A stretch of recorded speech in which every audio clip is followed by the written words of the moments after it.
Good evening, folks. You're watching The Hungry Handgunner. I'm Nick, and Kyle Rittenhouse isn't really what's on trial here.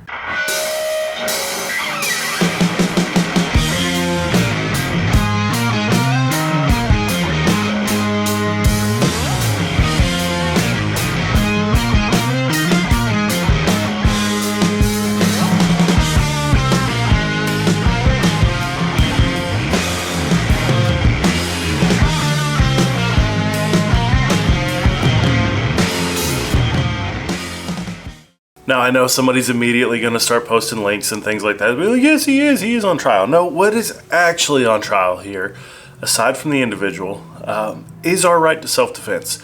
Do we have a right to use deadly force to defend ourselves? I think that's the biggest issue I have with the whole thing, is we're not really looking at what made Mr. Rittenhouse do the things he did, right? We are looking at instead, oh, you can't believe he was 17, he had an AR-15, he should have never been there.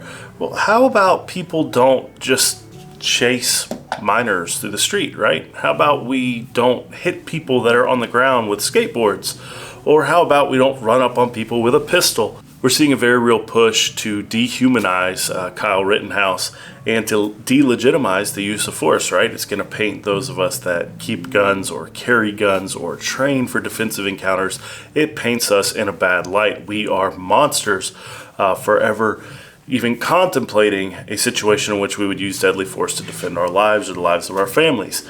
That's the narrative that's being pushed. That's what I'm seeing on Facebook. That's what I'm seeing people say, talking bits and whatnot, and you can read articles, and I'll post some links in the description, where we're definitely focusing on Rittenhouse having an AR-15, but we're not going to talk about Gage Grosskreutz or however you say his name.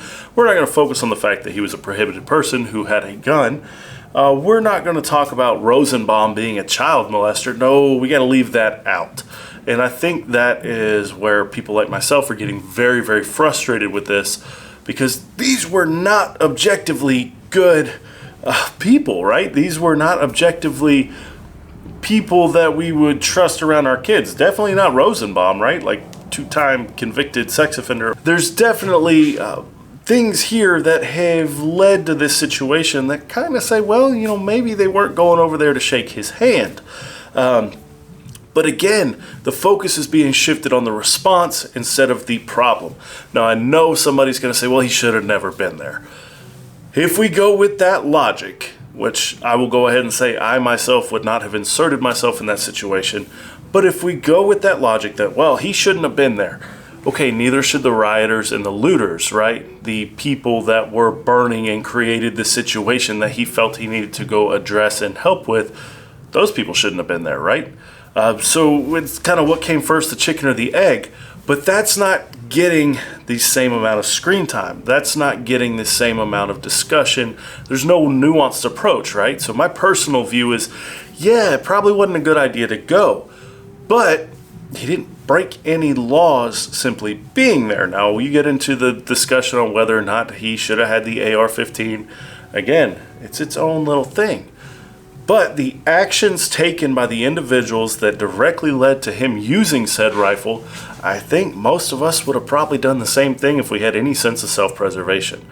So, yeah, it's not really Rittenhouse on trial. It's our right to self-defense that is being debated. So pay close attention to how this goes, because from henceforth, things might get a little dicey if you were ever in a situation where you need a firearm to defend your life or the life of your family.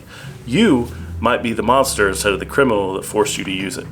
Stay safe, guys. Definitely train hard. Keep shooting, and I'll see you next time.